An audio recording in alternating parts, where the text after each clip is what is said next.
Well, aviation is one of the worst hit sectors around the world due to the COVID-19 pandemic. Here in Nigeria, flight restrictions and a significant drop in passenger traffic has left many airlines counting losses. But there's optimism for quick recovery of the industry, even though international travel remains at an all-time low. Correspondent Uche Okoro reports. In January 2020, the Nigerian Civil Aviation Authority put all airline operators on high alert over the outbreak of coronavirus in China. This prompted the Port Harcourt International Airport to set in motion its safety protocol for overseas travel as mandated by the regulatory body. These passengers arriving from Malabo, Equatorial Guinea, were compelled to provide a travel history and present themselves for thorough COVID-19 screening by port health officials. Passengers from other destinations were also subjected to similar precautions in airports around the country.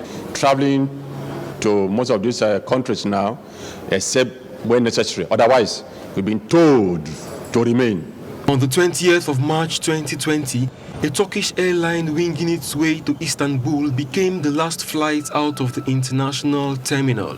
By tomorrow, Saturday, from the early hours of Saturday, there won't be international flight until further notice. 2 days later, the Nigerian Civil Aviation Authority extended the restriction of the nation's airspace to the Murtala Mohammed Airport, Lagos, and the Nnamdi Azikiwe International Airport, Abuja. All these took effect with the exemption of emergency and essential flights. As the number of positive cases continued to rise alongside the death toll, the resumption of commercial international flights was pushed forward by 2 weeks from the 23rd of April to the 7th of May 2020. But on the 1st of June, the regulators again dashed hopes of resumption by extending the timeline indefinitely.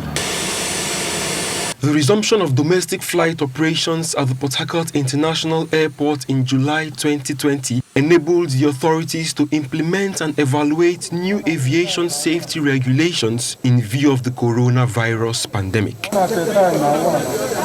After close scrutiny of domestic travel, the government eventually lifted the embargo on international flights in September 2020. It, however, affected only airports in the commercial city of Lagos and the Federal Capital Territory, Abuja. I don't think we should shut down our airspace again. We should continue to. We are doing very, very well. I traveled recently, and the efforts that the airlines and the regulatory authorities have taken is very good. Despite the closure of airports in Nigeria and other stringent measures taken in aviation, the country is now battling a second wave of the deadly pandemic. The economic impact of the lockdown has also been significant. Experts say the Nigerian aviation sector has been losing 21 billion naira monthly since the outbreak of COVID-19, and more than 200,000 industry jobs in the country are presently at risk. Faced with a new reality, stakeholders are now finding ways to address these challenges brought to the fore by the protracted closure. Now that most of our airplanes have been grounded, we are going to move our airplanes to Europe to service the aeroplanes. That's right. And that is because our maintenance outfits are not in a position to do C checks for all our airports. So about 95% of our maintenance is done abroad. We should now prepare ourselves so that most of our maintenance will be done in Nigeria. Amidst the rapidly rising statistics, what does the future hold for the international wing of the Port Harcourt Airport and others in the country that remain closed? At the moment, what we have in terms of terminal building size, I could describe it as excess capacity. We have excess capacity.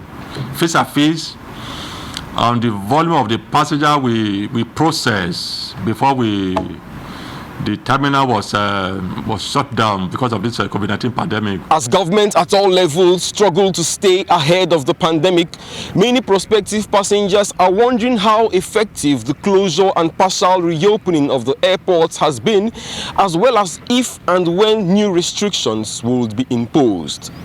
Uche Okoro, TVC News, Port Harcourt.